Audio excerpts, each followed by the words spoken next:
Welcome to another episode of SAWDUSTNATION Podcast, episode 119, with your hosts, Josh from North Country Woodworking, Nap from Nap's Natty Works LLC, and Nick from MPG Creations. Tonight's special guest is Bao from Design Workshop. Let's start off with Bao. What's in your shop, man? Well, currently I got 3 projects going on. I got a dining room table, a small little storage bench for a client, and about 400 coasters that I have to make. That's for a corporate client. They're doing some gifts, so we worked on this texture thing for another client, and he kind of liked that texture. So we're going to use that same scallop texture that I have, that I designed, and we're going to put that onto the coasters. But also we're in the process of moving, so I'm very excited about that. Currently I'm working out at the garage, and once we get the new place, I'll be able to build a pretty much a separate workshop in the backyard. So I'm pretty excited about that. That's a lot going on, man. Yeah, it's a lot, but it's good times, you know. How big in the backyard? We're looking to possibly build about 1,000 square foot. It'll be just like a pole barn kind of construction, post frame, and it'll be nice to finally. Maybe. I haven't thought about the design just yet. I just know that we'll be able to have a bigger CNC in the shop. So I'm looking forward to that and doing much more, upping the production side, like doing more cabinetry and doing more sort of pre-manufactured furniture pieces. Yeah. Okay. But that's what I'm talking about. Yeah. So up that production game. Yeah. What about you guys? What are you guys going on in the shop? Nap, we got to hear about your finger. Well, that didn't happen in the shop, though. That's the problem. Like that, I'd rather have happened in the shop than where it actually happened. So I'll get to that in a minute. But I'm finally kicking pretty hard in the shop. I finally just got done doing a lot of upgrades and updates in there. I think I already talked about the drywall and stuff last episode, but for anybody that hasn't listened, I did finish the shop drywall because when I got here, and about 3 months ago, there was like nothing in the garage. There was no insulation for 3/4 of it, no moisture barrier, barely any plugs or any electricity. So I got all that, situated. And then finally I just said, okay, I got this drywall done. I procrastinated enough. Winter is coming, no pun intended with Game of Thrones, but it was a task, okay, taking that on. But that's all done. And the garage has stayed a constant 70 degrees. But then again, nothing's really been challenged yet because it hasn't hit the coveted negative 40 degree temperatures here in mine, not quite yet, but that is definitely going to be soon. It's starting to get more and more chilly. Like about 5 o'clock, it's getting dark here already. So it's coming. I think I'm ready. I'm not really sure,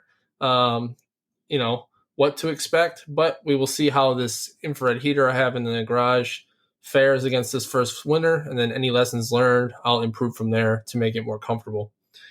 Let's see what else. So that's going on.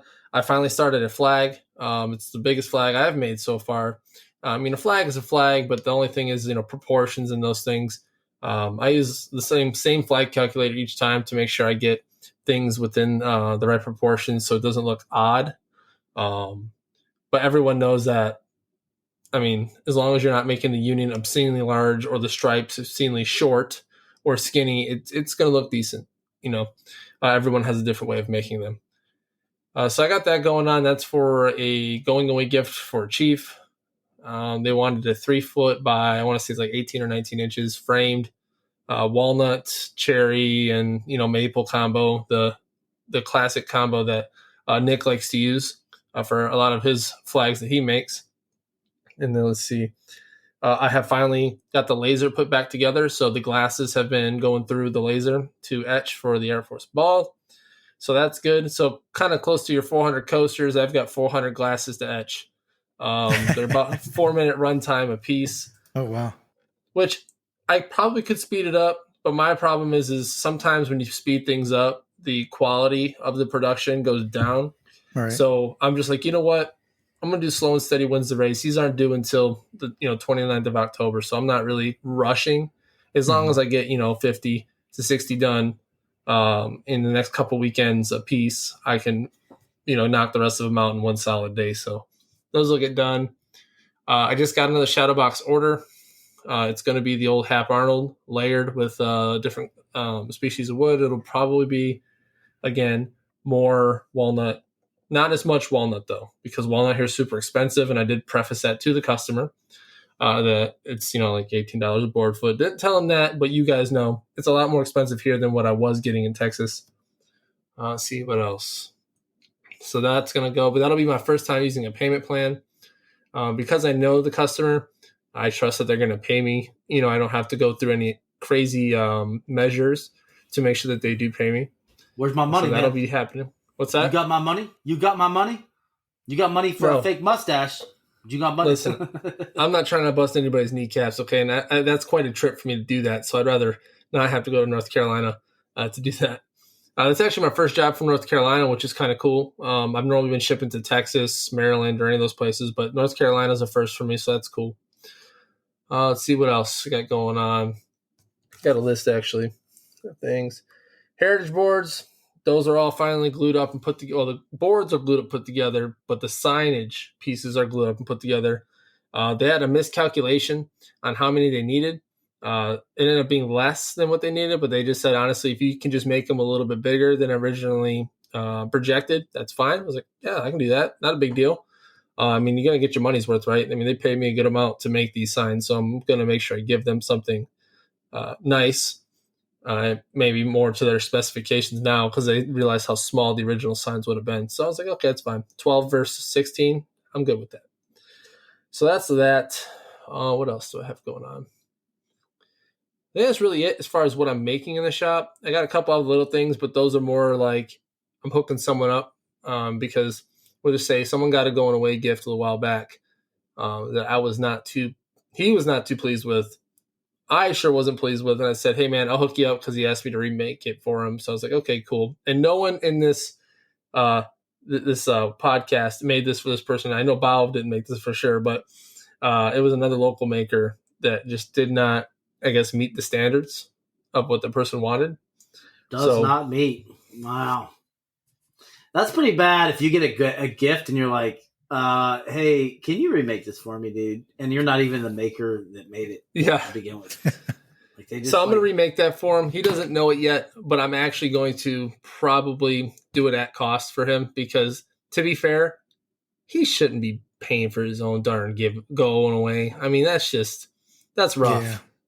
Why didn't he go back to the maker? Well, if you go back to the maker, you might get something similar, or in this case, bruised egos, especially because I think this individual also works within the same line of work. So that's kind of one of those things. It's all good. I've made stuff for this guy before as well, so he knows I will produce something nice for him, and I intend to. But yeah, that's all that's going on with the shops and the things. Now let's get to my finger. Yeah, so I'm not young anymore, folks. Let's see the finger. So I've actually never dislocated a finger before. This was a first. So playing flag football, out of all things, who would have known? So it was a freak accident too, because you would think like it would take something spectacular to dislocate a finger. In this case, it was not. I literally went to reach for this guy's flags. He did like a little spin juke move thing, and he just bumped my finger just right. And I go, ow, that doesn't feel right. Because, when something just doesn't, isn't supposed to be the way it is, it feels weird. Looked at my finger. I was like, oh, that's not normal. So my finger, I guess it's called a volar dislocation. So instead of going like side to side or up, it went down. So my finger looked like a step. Oof. So I was like, well, they say not to reset it, but I'm, stubborn. And I'm like, I'm not leaving my finger like that. So I pulled it, put it back in place, and taped it. Continued to play. Came home, put a splint on it, and here we are. I will be able to work in the shop just the same because guess what? I got 3 other fingers, a thumb, and a whole right hand. So we're good. I know what you can use as a push stick. Never mind. No, it's metal. I can't do that. Exactly. If it hits the blade, it'd be safe. Yeah, I guess. About that. Oh my God. Jesus. But yeah, so that's how I messed up my finger. I I'm still baffled on how it happened. But hey, you know what? I guess you live and you learn. And I think it's just going to show that this might be the last time I play flag football because I just seem to be getting hurt left and right, not even doing anything crazy. I'm just like, wow, getting old. If 32 is old. But darn. I did, in other news, that's not in the shop, I did sew on my next rank. So I officially am no longer an E6. I'm now an E7, which is pretty cool. So for any military listeners, you'll understand the, what is it? I just had words for it and it disappeared. But the gravity, why that's so important. It's just the next step in the career. So that's pretty cool. And all in all, busy in the shop, busy at work, got an inspection coming up. So yeah, it's really what's all going on in my world, what's going on in the shop. How about you, Josh? How you doing, bud? Well, I could breathe a little bit easier than last week, which is a nice thing. Long story short, I had still kind of have bronchitis. So I wasn't really in the shop very much because, I didn't want any more dust or anything in the lungs than I needed. But this last weekend, I braved it. And I went in there and I completed 3 projects. I had to do some windowsills for somebody for those. And then I finished the whole spice rack saga and did their shadow box up, fixed that for them, which I did at cost because of the patience they allowed for me. Thankfully, they were a small business owner as well, and they totally understood. But you don't always get those, so I had to show them, I was grateful. Right now in the shop, I've been doing some glue ups, trying to get things basically prepped and ready to knock out a whole bunch of products at the same time. Doing a military working dog, actually logo that I designed for them. They gave me a picture and said, "Can you do this?" And I designed it up, and now they want it as a giveaway present for someone. So it's going to be like a patch with a choke chain that comes down and holds one of their actual dog collars, and in the dog collar is going to hold a cherry placard with a message.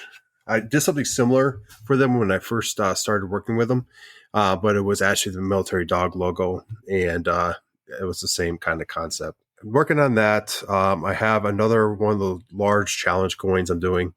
It's going to be for a chief. It's only a 12-incher though. That's actually being engraved as we speak. There'll be some acrylic going on there here soon. That should be wrapped up tonight, and I'll deliver it tomorrow. I'm doing a plaque that's going out to Cali. That's due in about 2 weeks. I just engraved that. Majority of the plaque was a picture that I was able to laser engrave, and with some subtle sanding, able to bring out some of the more detailed stuff. Maybe not the best way to do this, but I have found that I can't figure out the exact settings to get the different layers to show because the light and the contrast in the dark. If I engrave it a little bit deeper in certain areas, I can sand the top a little bit lighter and bring out some of the contrast.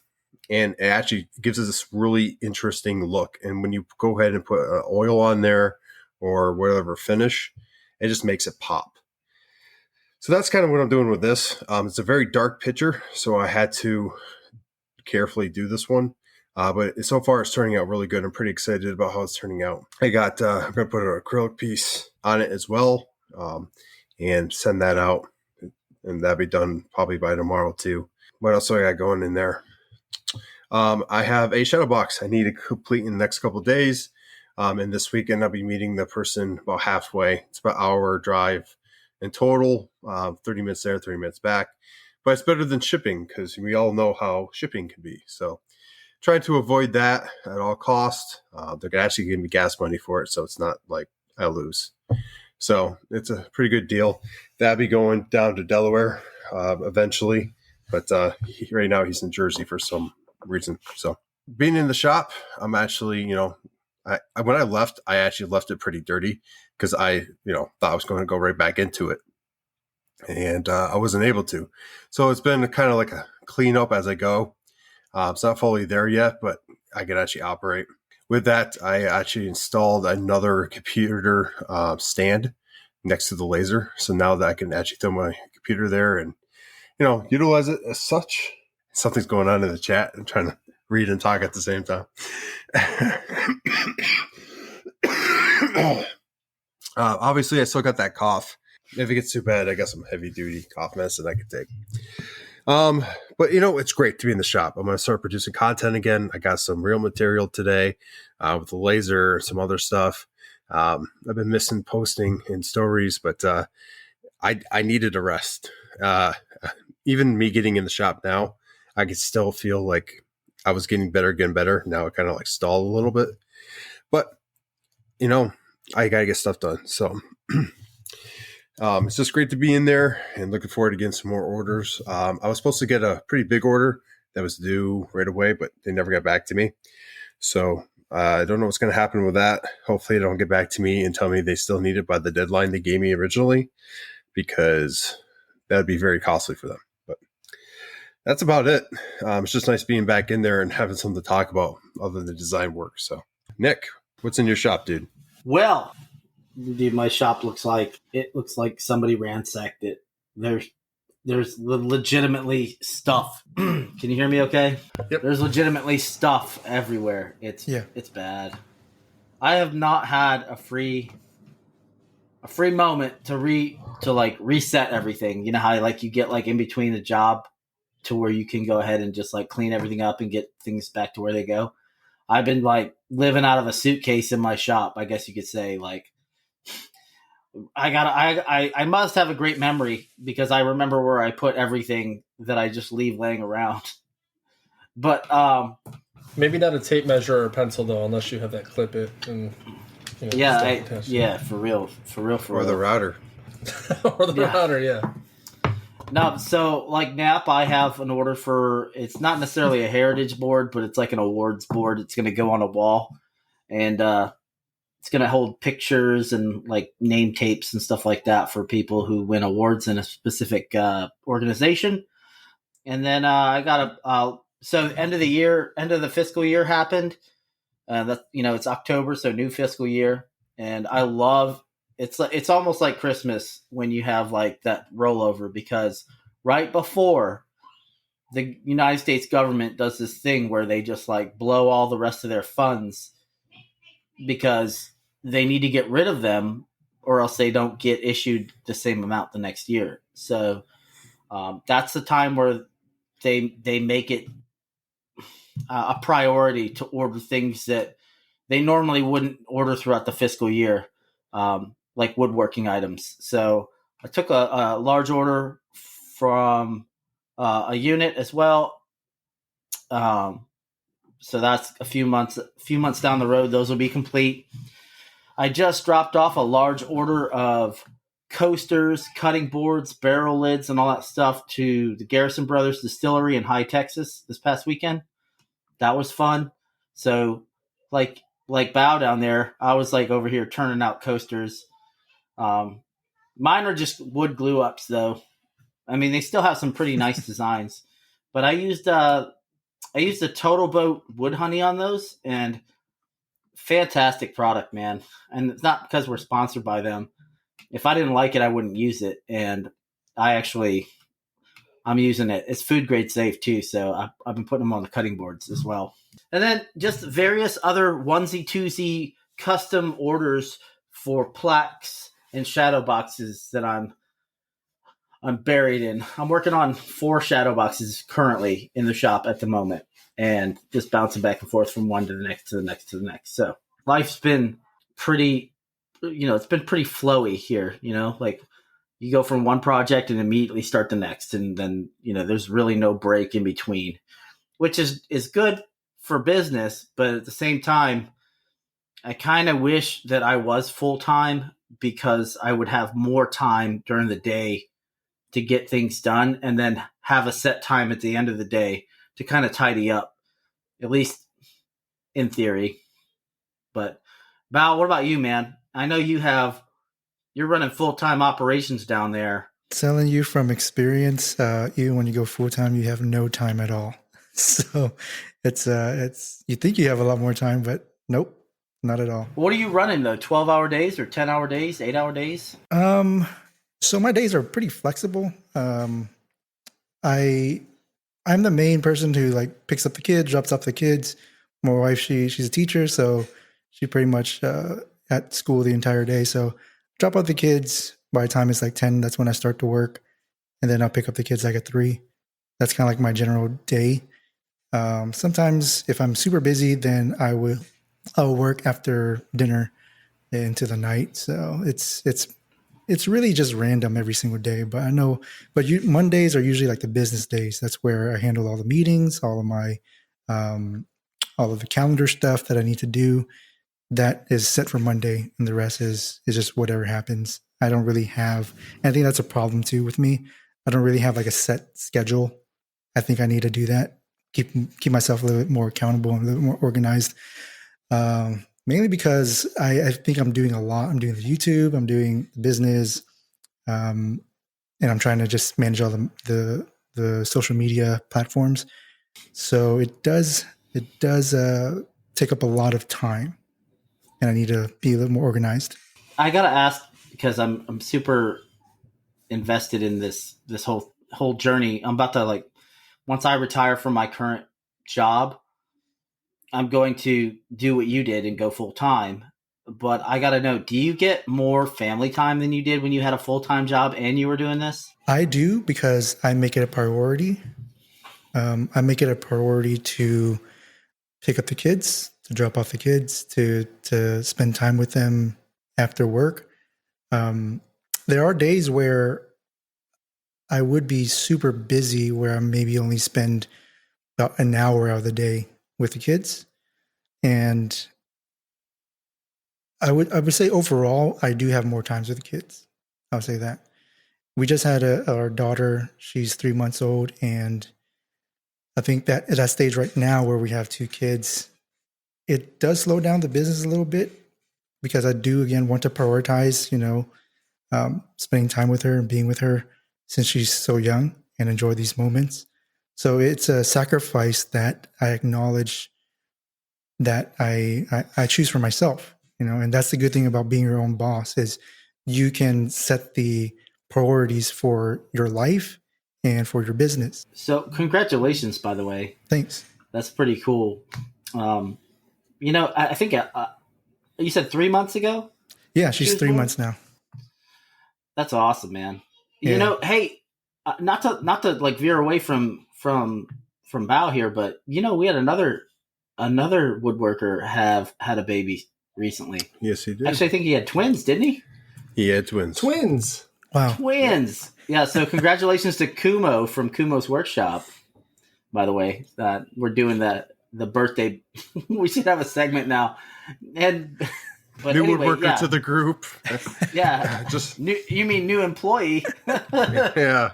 Those first 6 months to a year, you're so busy. I mean, yeah. And you have your own business on top of that. That's full time. Your wife works. I mean, that sacrifice is well worth it. I mean, we all have kids here, and with that, we all know that it goes fast. That first year, that first 2 years, it's nothing, and it's totally worth. Yeah, it's totally worth spending some little extra time and getting in all that before they're going off to school, and then before at college and all that. But then they start talking, and stuff gets really fun. Yeah. Oh my God. They start stealing your tools and raiding the shop while you're in it. Yeah. So my son is 3, and I totally get it. The time definitely goes by super quick. It's like you have a time machine right in front of you. Every single day, you realize that you're getting older, and the kids are growing up quicker and quicker. So I'm trying my best to prioritize that family time. Even though I am a business owner and I got priorities and bills to pay, but family is definitely the number one on my list. That's awesome, man. So question with, family life, and, as you're saying, you got to put a lot of time into family life. And I agree totally. I mean, my business has not necessarily taken a huge backseat. I've just been, fortunate enough that things have slowed down a lot to where I can spend more time. Mm-hmm. Do you ever find yourself battling deadlines? Oh, yeah. At times you say you work into the night, what's the latest you've ever stayed up in the shop? So the holiday season is probably the worst. On getting all the Etsy products. So right now I'm trying to plan ahead for that. Last year was really bad. I didn't really plan to get all those orders that I did. I ended up working till 1 or 2 in the morning, and then waking up, about 7 o'clock to start the day. right now I'm actually stocking up for the large orders. So I started doing that maybe a couple of weeks ago, so that I don't have to stay up till 2:00 in the morning during the holiday season. But usually during the year, the regular seasons, I'm not really up that late. If I am up late, it's not in the shop. It's more for YouTube or for a campaign or something like that I have to deliver a piece of content or something. That's the only reason that I'll be up late working. I'll tell you what, I wish it was YouTube content and those things for me at times, but I'll tell you what, I'm not a huge, I try to be this whole, with the IG thing, that to me is a lot. I can't imagine you doing all this, all that stuff. Like, that's just so much. Like, I wish that would be what I was busy doing, but sometimes there was those nights where you're working in the shop until like 2 a.m, and Nick and Josh, you guys can relate. You're like, I need to sleep. No. But if I go to sleep, I'm not going to finish this. Yeah, so I guess that's probably one of the main things I'm looking forward to is to not have to juggle like a full-time job and then this part-time. I guess you could call it part-time, but it's more like working 2 full-time jobs, you know what I mean? Yeah. But are you happier now that you went full-time, or are you finding that it's more of it's like a chore still? So if you ask my wife how I was back then, whenever I was working in 95, I mean, I owned my own architecture firm and construction firm, couple, like maybe 5 years after graduating college. So I got my license pretty quick to become an architect, and I moved between the firm that I was working for into a construction company so I can gain that knowledge. And then I opened up my own architecture firm with construction as well. So I'm used to that, but it was being in the field of architecture and how architecture was, I guess the work that I was doing wasn't very fulfilling.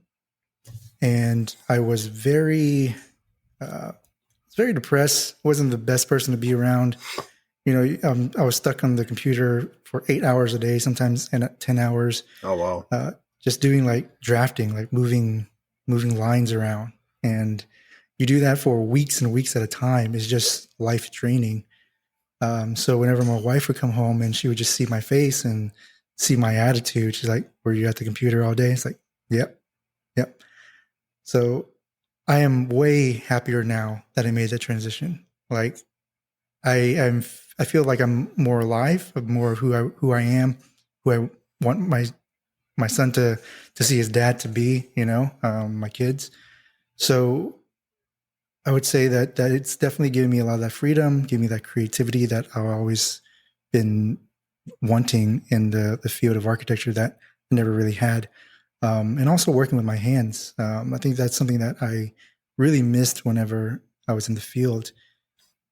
As an architect, you don't really build the buildings, and going to college, I didn't realize that because I went into college wanting to actually build buildings, and I thought architecture was the way to go. But the reality is architects don't build the buildings anymore. We just hire it out, or we just give the plan to somebody else, the contractor, the builder, and they actually do the building. We kind of facilitate and make sure that they're following the standards, code-wise and everything like that. But yeah, I think the first exposure to the wood shop in architecture school was how it all started. Being able to build models, being able to conceive your idea that day and make it a reality. I think that was very intriguing, and that's why I'm so drawn to woodworking. Not even construction, because construction, when I was doing general contracting, it was still, you sub out all of the main trades, and you barely even put your hands into it. I tried to, do a little bit of woodworking, do that in house, but the timing and all of that, like, it just wasn't worth the time that I had to put into doing the work. So I was more profitable by getting the projects done because I did commercial. So they needed to, open up really quick. Sometimes these projects are 1 to 2 months turnaround. So doing the work myself, it just wasn't worth it. So, yeah, that's why I kind of scaled down from the large scale architecture, commercial construction to just doing woodworking. And I think I found the balance that I was looking for in terms of creativity and also production. That's awesome, man. Well, I mean, Congratulations. having that background too, though, like you've got the mind of a designer that can put your own things, into fruition. Like, that's pretty awesome. I wish myself, I wish I had more of a design mind. Typically you're looking at stuff, people send you pictures. Hey, can you make this? Yeah. And that's about as far as like my design would go. Is like, okay, I'll make it better by doing this, this, and this. Very rarely have I been able to just kind of create my own thing. And I find that pretty awesome that you can make something up, imagine it, do the plans for it, and build it yourself. Yeah. Like that's pretty awesome to me.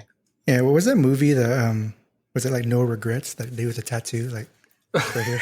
Was it Meet? No, what is it? I forgot the movie, but he's like no letter? regrets. He spelled it wrong, but yeah, I don't regret that experience at all. Like it was very time consuming. I spent it's 5 years of architecture school, and then 2 years of internship, 2 to 3 years of internship. You got to take 7 exams. It's more than a doctor, right? Doctors, they take 4 exams, have residency for 2 years.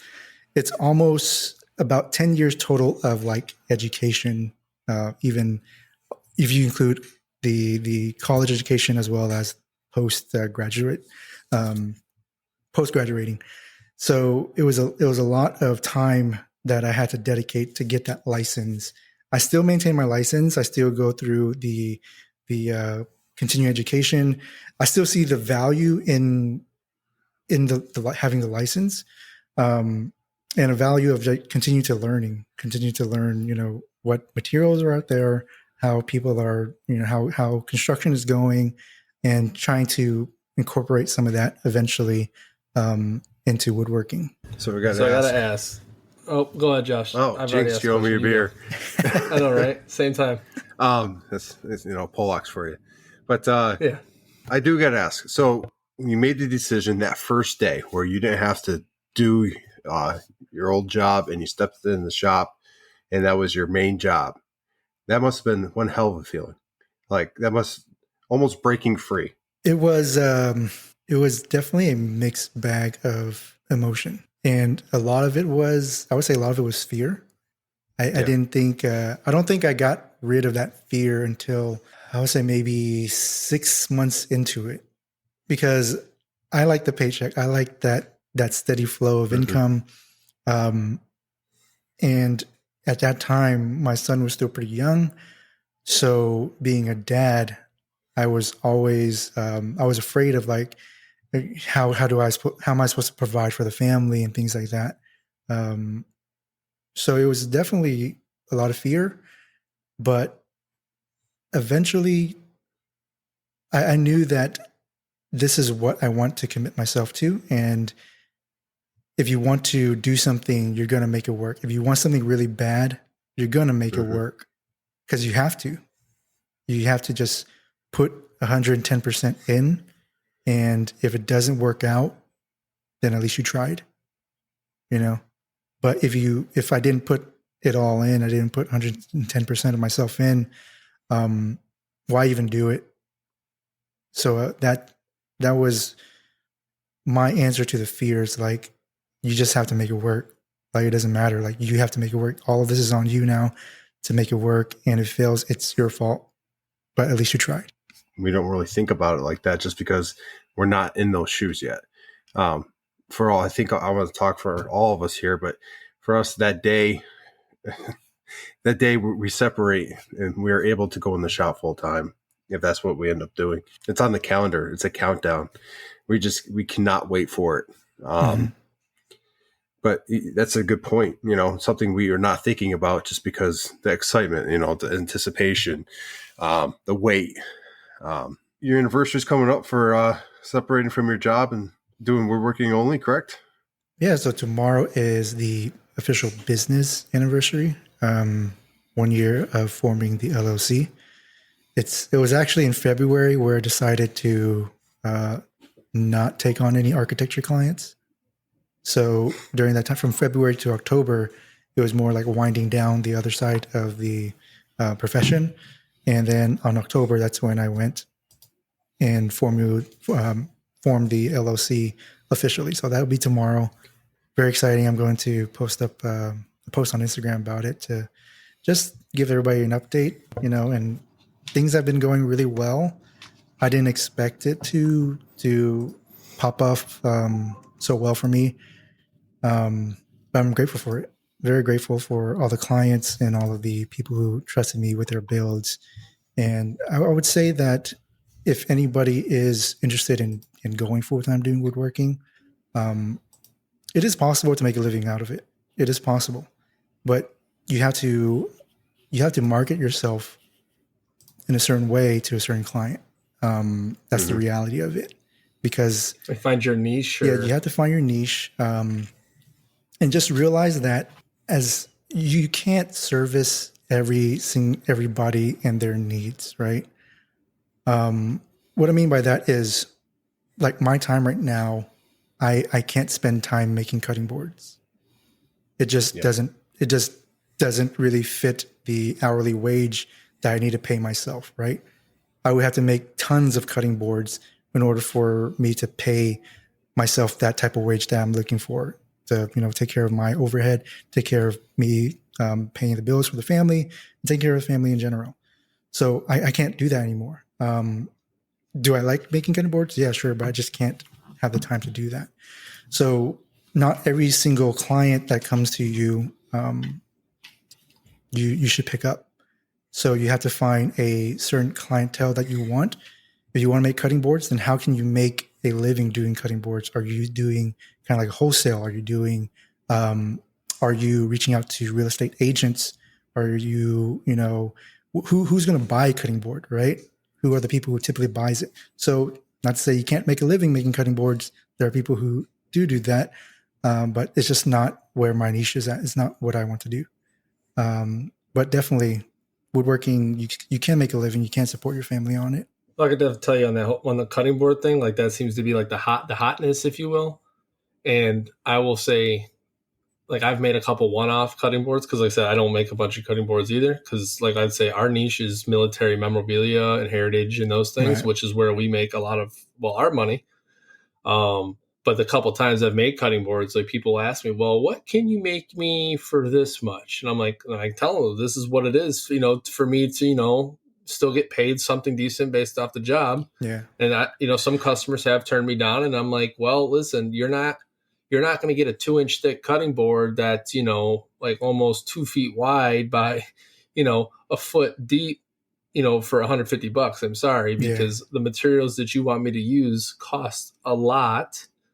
The process is a lot to make it the way, anybody that wants a high-end cutting board would be, So I could definitely understand that. I mean, I've sat here and taught.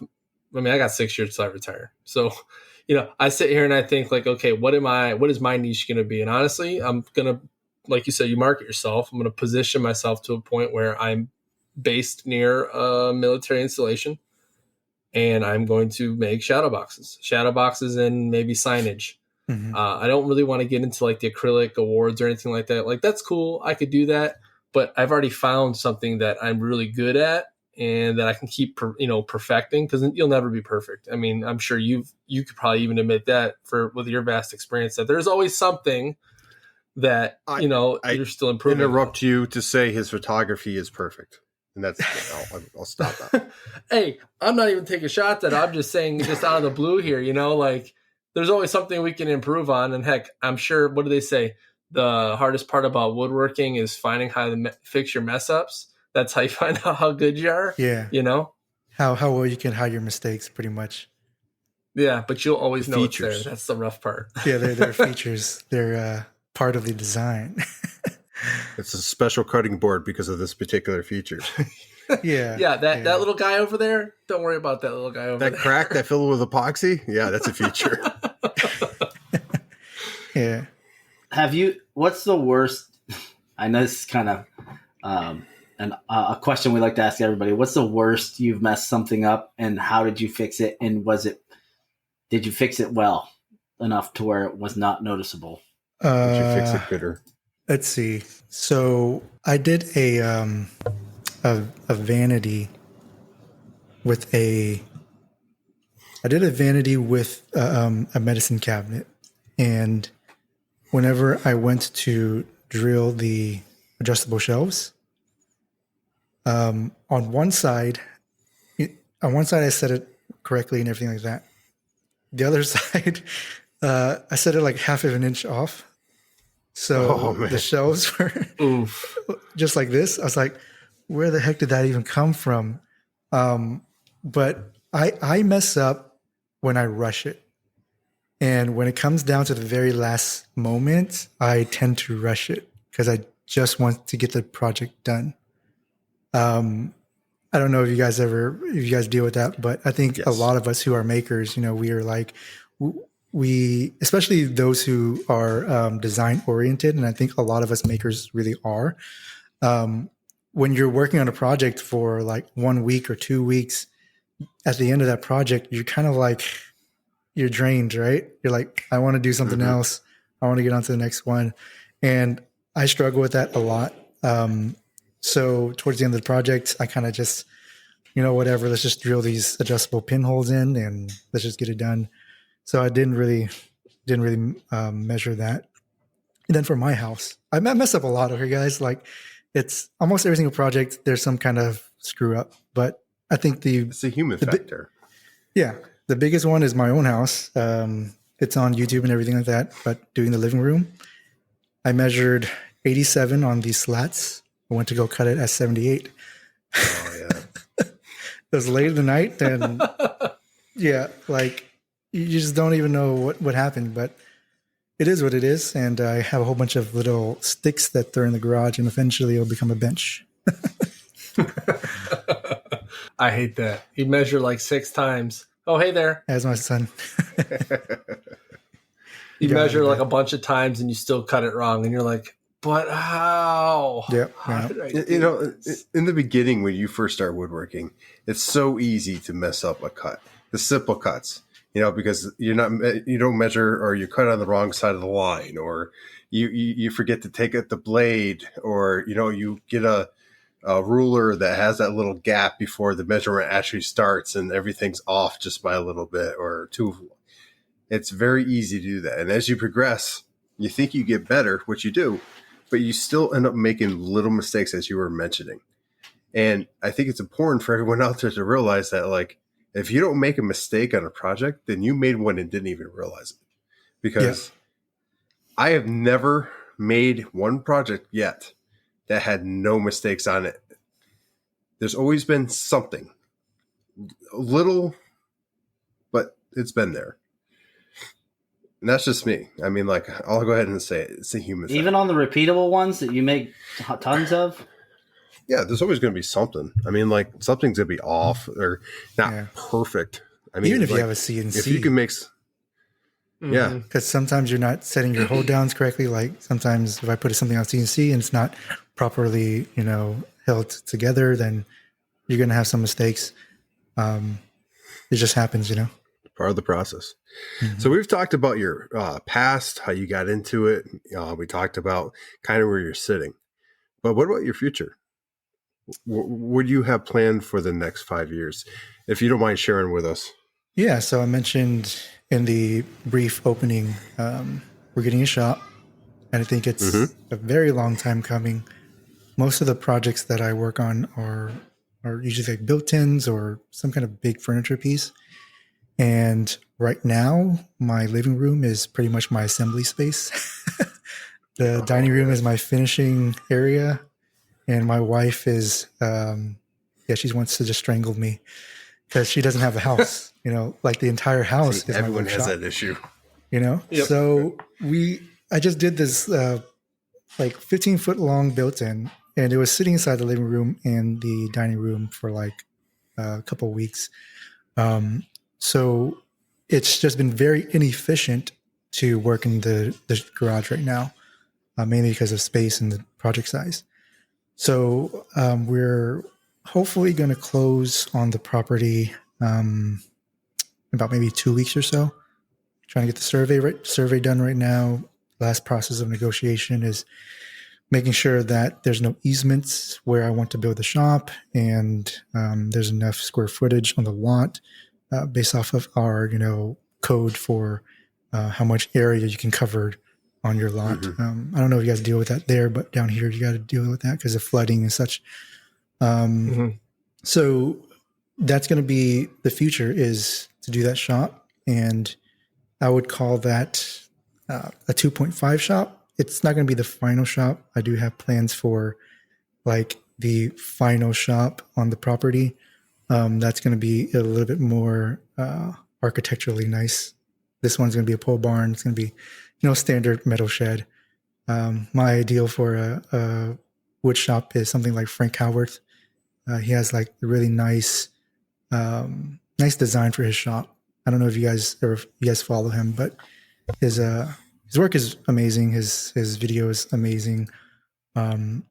He also has an architecture background as well. But that is the future. I do I want to come up with a like a furniture product line, something that I can repeat, like a design that I'll come up with, and I'll be able to throw it on the CNC and get it milled out, get it shipped out in parts, and people can put it together. So that is like maybe the 5-year mark, but right now it's just a matter of getting a bigger shop so that I can up the production and speed up the assembly process, speed up the making process of things. That's awesome plan, man. 2.0, 2.5. So have you already kind of drawn up that shop you're referring to? The last one, is it kind of like already planned out, or is it just kind of something you're kind of tossing around in the head? Yeah, so it's in my head, but I do know what I want, how I want it to look like, and how I want it to integrate with our house as well. But it's definitely been planned for a while now. Like it's one of those things where you guys are wanting to like go full time. You guys have set that date. For me, it's like getting that perfect shot, and I struggle with perfectionism. So I want it to be perfect. And that's why I call this shop, the pole barn, a 2.5. It's not the final thing. But yeah, it's been in a process for a while now. I think shops are forever changing. I know for like multiple episodes, we sometimes go down the rabbit hole of like what we would have done different. Yeah.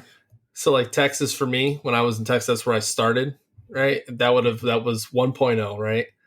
Now Naps Naughty Works 2.0 is here in Minot, where I changed a lot of how I had my original shop set up to what I have now.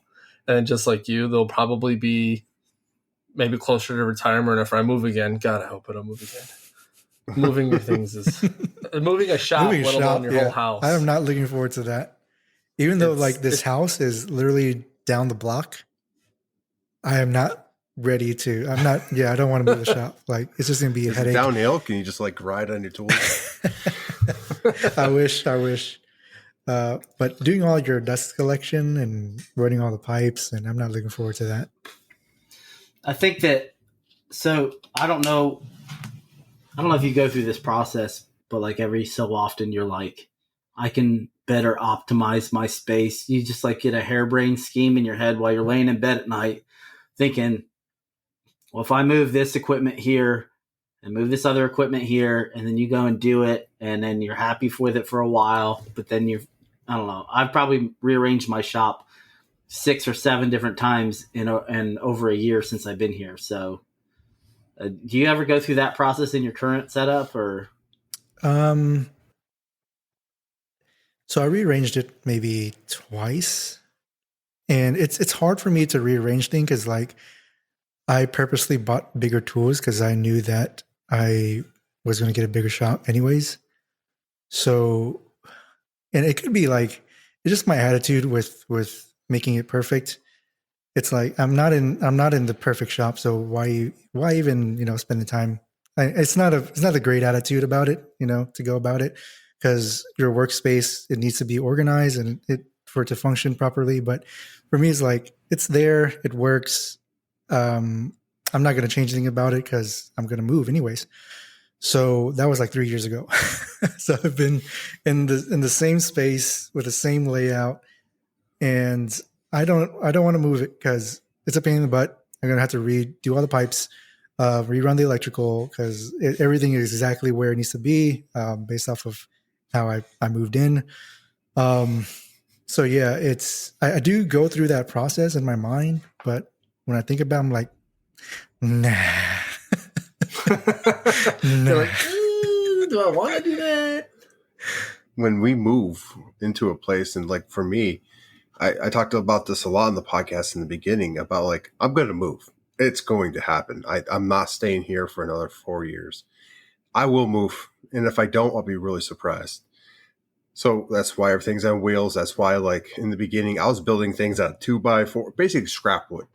I needed a work surface, build out of scrap. Who cared? I didn't need birch plywood or painted or nothing perfected. And as long as it was flat and I could hammer on it and chisel on it, we were good. My first workbench was from a pallet 2x4s. Not the flattest thing in the world. I'll let you know that. But yeah, I understand the mentality. And then we got real quick, just because I want to get this one question in there. It was actually from your wife, Josh. So his wife, Heather, she asked on IG, and this is for you, Bao, on IG, do you post more so to appeal to other woodworkers or potential customers? How do you balance that? That's a good question. So I use, and I guess this is why, like, I don't think like I'm that great at building the community in the woodworking community. I'll admit that, I'm not very involved in the community, because the woodworking social media for me is to help build my business. That's how I use, that's the main purpose of it for me. Some people, they build their business around other woodworkers. Like, they might sell jigs, they might sell like shop plans, they might sell, I don't like Dave, 3D Dave, right? Like, he sells, or he produces the 3D models so that other woodworkers, other makers can print it and use it themselves. I'm not good at that because I'm just so busy with the commission work. And that's how that's how I positioned myself, and I'm totally okay with that. And hopefully there are woodworkers who can be inspired. I think that is my main thing for the woodworking community, is be inspired by the work that I do, and hopefully it allows them to be more creative. It allows them to give them the drive to be creative and to really pursue the type of work that they want to do. But yeah, primarily the social media is for other clients, and I would say 80% of my clients are from Instagram. Not my website, not anything else, not Facebook. It's not even word of mouth. It's all through Instagram. Yeah. So if you want to invest in an area, definitely invest in Instagram. No, I was just saying, like, how he was talking about whether you're going to make stuff for like essentially a end product for a customer, or a tool, or a something to make a woodworker's life easier. I think it's very hard to do both at the same time. And I know a couple of different makers that, well, Daniel, for one, he's on one end of the spectrum, right? And I think you kind of have to make that decision before you actually venture out. And if you do venture out and then you find yourself going back and forth, I think that's hard, because you devote so much time into those 3D designs and all that stuff that it'll kill the rest of your consumer base, like your customer base, if that wants like a plaque or a table or something like that. You know what I mean? So, I mean, that's just me though. There can be, I'm sure, if you shops with multiple employees and multiple different owners, and you can have a different division.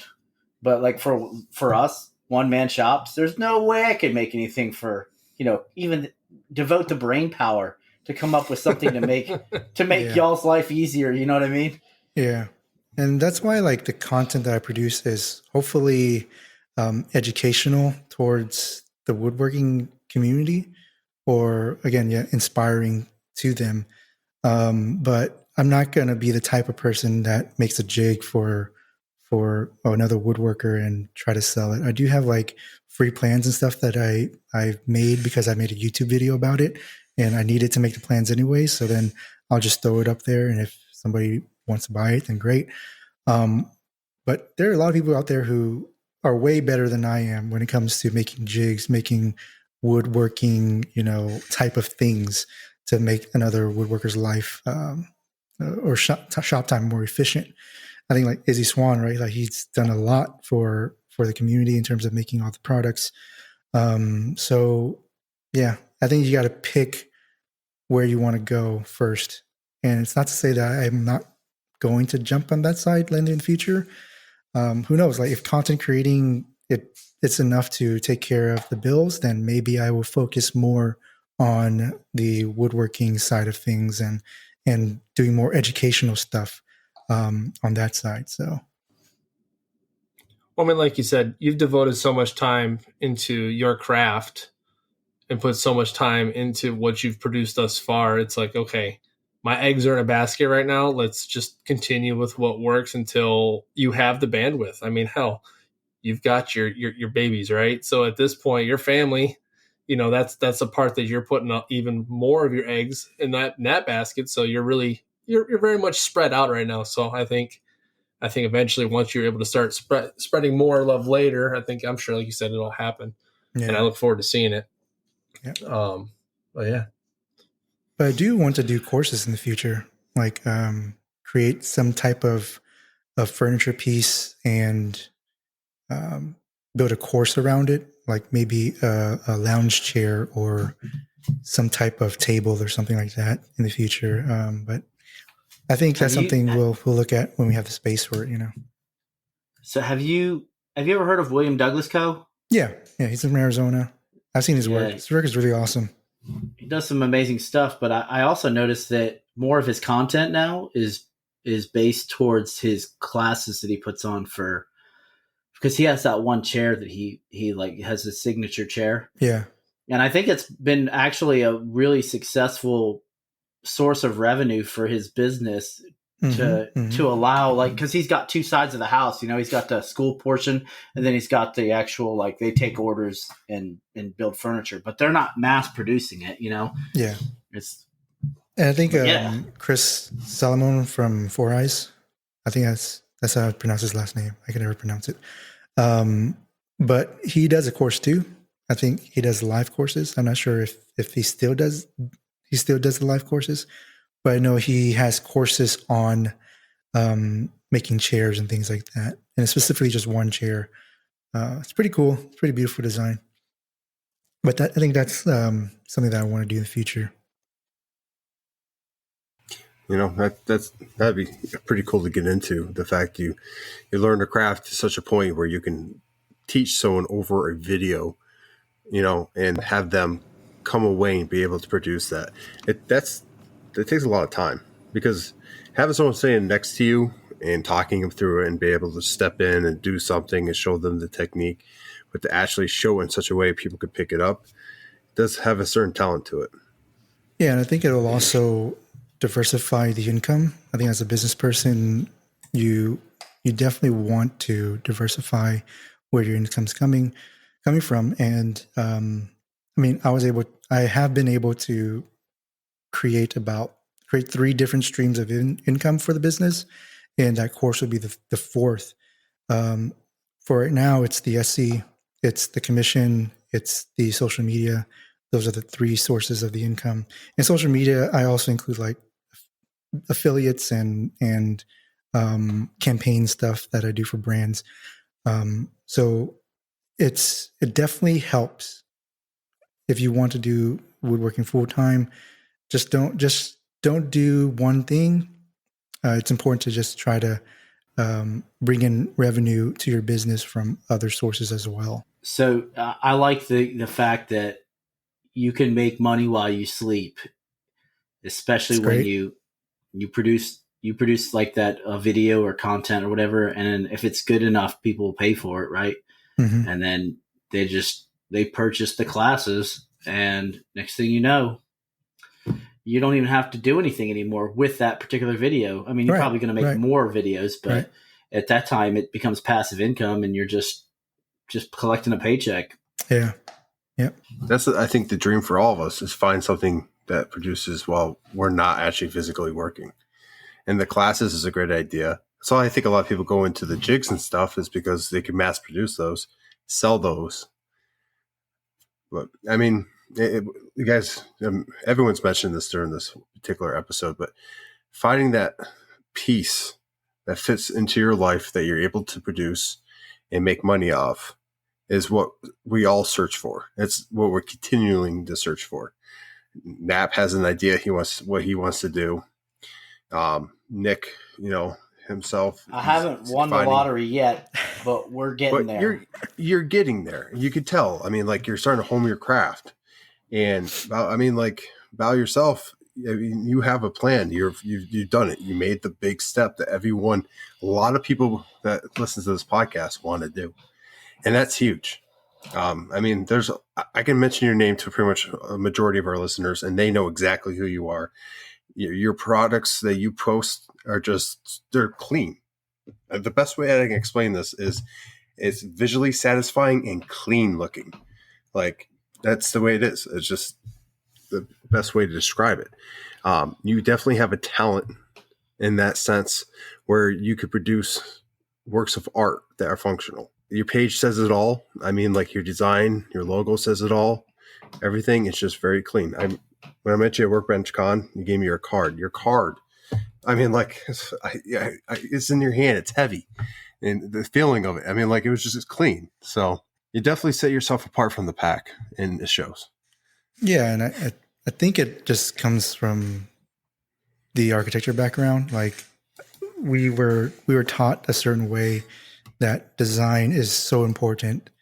And whenever you see a building, whenever you see a skyscraper or something like that, your first impression is exactly what you see, right? And that's the architect behind the building. That you kind of get a sense of who that architect is, especially on these iconic buildings, mainly. But for me, that's part of putting my best foot forward, right? Making sure that even the business card, when a client picks it up, it's substantial. When you give it to somebody, it feels like this is quality, and I hope that I'm able to carry that out through the products as well. I can just try my best. Well, on my side, my point of view, I think you're nailing it. And lastly, I think we'll wrap it up after this, but I want to ask, your equipment that you use for your production, your cameras and stuff like that, was it a choice from the very beginning, or was it something that you had to learn and then, progress by bit by bit? So I think I got a kind of like a foot ahead. I was at an advantage with the production side of the social media stuff.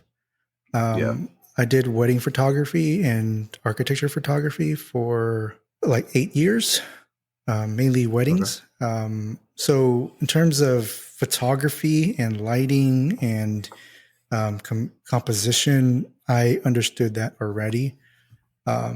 It was the video side of things that I didn't understand, the technical side of the video, which is like, how do you set your settings to record proper frame rates and things like that, But in terms of the production, all the equipment, I already had it because of being a wedding photographer.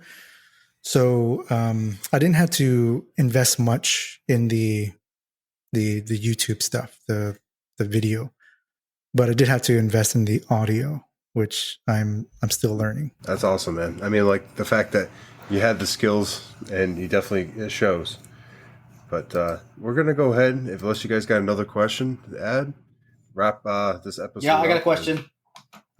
Question. Favorite tool in the shop? Go. Oh, my CNC. Like, no question. Oh, It is the money. He already knew. It's the money maker, Yeah. man. Like if anybody's on the fence about a CNC, like just get one, even if it's a small one. You're gonna up your production. You're gonna up the revenue for your business. Like it is the best investment that you can probably make in this time. I agree. Okay. Fair enough. So that was a quick one. I got one more quick one. Favorite wood to work with? Go. Walnut. My man. Walnut for the Walnut man. team wins again. It's just so nice, man. Like it doesn't. Yeah, it's just a beautiful piece of wood. It cuts really nice, and it just looks really awesome. What feel other so much wood was better there? about using Like, walnut now. what other wood is there except for walnut? I mean, cherry's There decent. Cherry's nice. Yeah, it's okay. Cherry carve's nice. But walnut is king. It is. It really is. Walnut's the best. Are we going to do this? We doing sponsors now? Yeah. Let's spin the sponsor. If you're listening to the 119th episode of Sawdust Nation podcast, just know that it was brought to you by PWNCNC. So check them out at pwncnc.com. And for 10% off your order over there, use promo code SawdustNation981. And next, we have Totalboat. Totalboat's been a longtime supporter of the podcast. Check them out there for the best epoxies and varnishes, etc., etc., especially if you have a boat. But get on that boat, that Totalboat. For 10% off your order at Totalboat, shoot us a DM at the Sawdust Nation podcast on Instagram, and we'll hook you up. And I'd like to thank our affiliates, Makerstock.com, for that for the acrylic and veneers and all that jazz. Check them out, Makerstock.com, for 10% off your initial order. Use promo code SAWDUST10. And last but not least, thanks to OMTech for being our affiliate. We love you. Nap? So I was actually taking a look at the old Buzzsprout, and it just so happens, most people listen to us on the Apple Podcast off of their, Apple iPhones and or iPads. iPads was in there. I was like, wow, our iPads, man, we're making it big. But if you listen to us on the Apple Podcast, Spotify, Pandora even, I forgot that even existed until I saw that today. And any other podcast catcher, give us 5 stars. If you don't give us 5 stars, tell us why. Because if you don't tell us why you didn't give us 5 stars, we can't give you what you want, what you really, really want. But if you do give us 5 stars, still give us some feedback, maybe give some topics, maybe some questions. We will get some stories out there a little earlier to get questions from you all. But we've been having some, awesome people come on the podcast, such as Bao here, and we've just been able to, give you all some really good content. So questions have been hard to actually put in the podcast. But when it's just us 3 solo, we will definitely get to those questions. But yeah, if you want to get a hold of us, Josh, how do they get a hold of us? Instagram, it's where it's at. And Bao from Design Craft, that's where you can follow him, see his stuff, follow his journey, go back all the way, and just like every picture, because you know what? It's all works of art. And then if you can't get enough of him there, head over to his YouTube channel, subscribe, click the bell. It's worth every moment. And then Smash that like button. Smash it. if you want to get a hold of us from the Sawdust Nation podcast, go ahead and do it on Instagram. You can do it on Instagram. You can chat all 3 of us at the same time. You never know who's going to answer your questions, but that's half the fun, right? It's a mystery. And then if you want to get a hold of us separately, you can go ahead and do that by getting a hold of Nat from Nap's Naughty Works LLC. You can get a hold of Nick from MPG Creations and myself, Josh from North Country Woodworking. If that is not your thing, if you don't like social media or you don't have social media, go ahead and hit us up on email. We have sawdustnationpodcast@gmail.com. You can do the same thing there. Ask questions, voicemail, talk to us. Let us know what's happening in your shop, what have you. But the ultimate way to be part of the podcast experience is our Patreon. You hit that third tier, you're part of the podcast. You get to be on YouTube while we're recording, interacting with us, laughing with us, asking us questions, topics.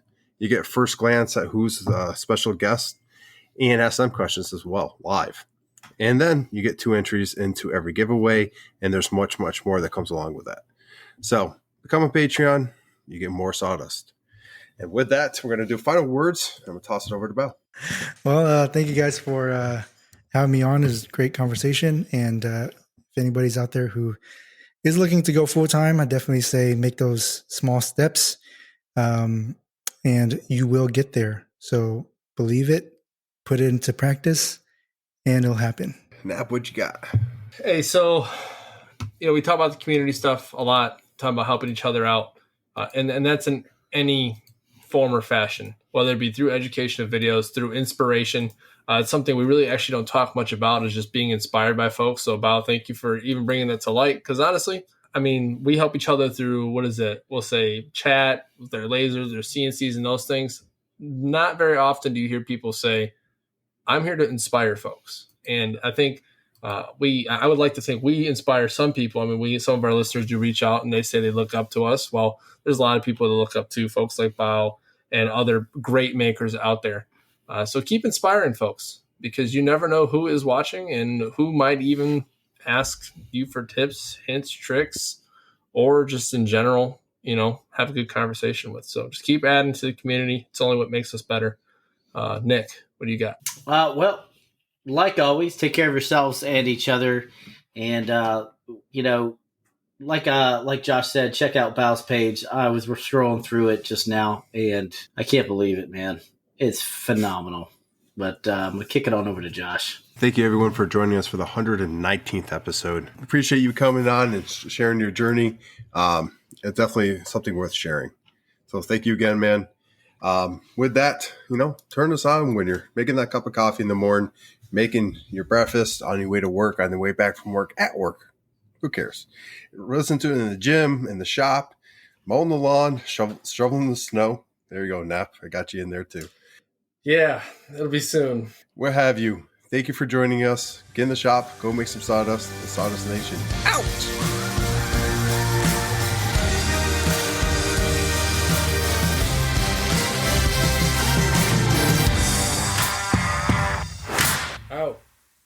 Ouch. Tried. And there it is, the death cough. It's back. But I will say that Ben Warren and Victor, they said something about their favorite wood. And Victor says butternut. It's a form of walnut, right? And then Ben says African mahogany. Got a little mahogany in there. Kind of a bougie person there. I'm just joking. African mahogany. Nice. Ebony. I like working with ebony. That's it.